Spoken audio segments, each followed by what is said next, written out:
Tempt is the ultimate graffiti artist. He's put Los Angeles on the map. He's always been next level.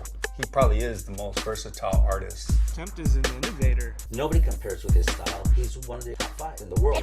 Him being laid up, I don't think about that. When you get diagnosed with ALS, it's a traumatizing experience because you're told you have only so long to live and you will spend your time completely trapped inside a body that doesn't move anymore. It's all about that one phone call that I almost did not pick up. Mick Eberling was on the other end. I had to be involved with Tempt and just helping him. I had no idea how I was going to come through on what I committed to.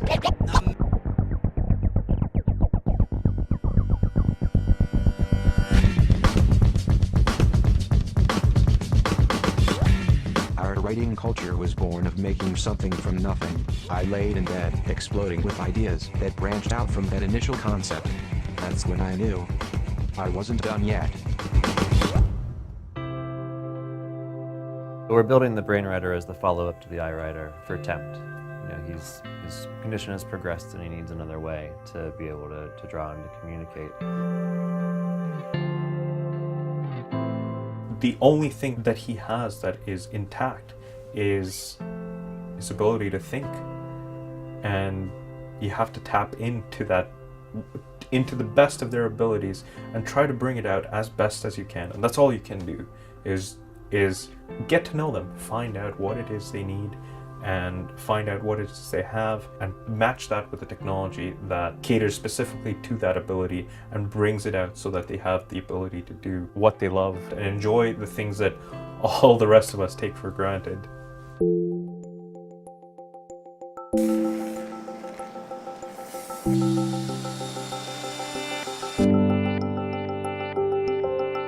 What I feel from Tempt is that his energy is waning. What I'm hoping to do with the BRAINWRITER is prop up that waning energy with technology. It's easier, it will allow you to communicate with less effort. And I feel that that is what he really needs, because my impression of Tempt is that he's willing to do anything to get his voice out there, to make his story heard, to help more people. And he's got such a powerful voice and such an amazing story to tell that if we can just use this technology to really prop him up and get his story out there, we've done a service. So the BRAINWRITER is an open source assistive technology designed for people who can only communicate with their eyes. We're going to combine EEG, so brainwave reading, and eye tracking to help those people interact more efficiently. What's innovative about the BRAINWRITER is we have this insight from a person, and from that insight we now know what to solve for. If you want a snapshot of what the past 20 years of EEG research looks like, the past 20 years of trying to read the brain, you could look at something like this. So this is a $500 skull cap that will go over people's heads. You cover it with gel.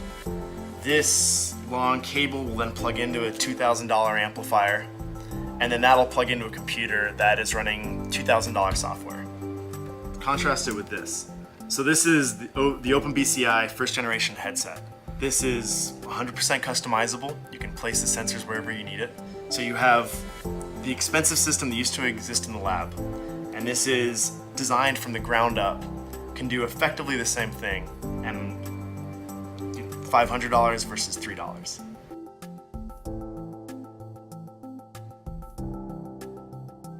If the BRAINWRITER was for profit, there was an open source, you couldn't affect as many people because it'd be more expensive, and ideally you'd have a team that would need to be working in a walled garden, not sharing what's going on. So the only way the BRAINWRITER is going to be useful is if it can get it to as many people as possible, and the only way that's going to do is if you can do it cheaply, and the cheapest way to do it is open source.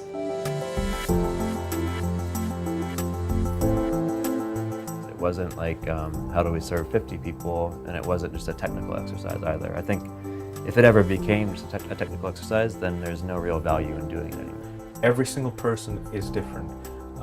For a general technology company that builds phones or laptops, they have a general audience that has roughly the same abilities. That's not the case for people who have gone through strokes or paralysis or ALS. Things are different, and each one is very different. And when we design something, it has to be one person at a time. And that might sound slow, but there's no other way. We cannot lump everyone into the same bucket. We cannot have a target audience. We cannot have profit margins. There are no profit margins. This is just straight one at a time. Help one person, help one person, help one person, help one person.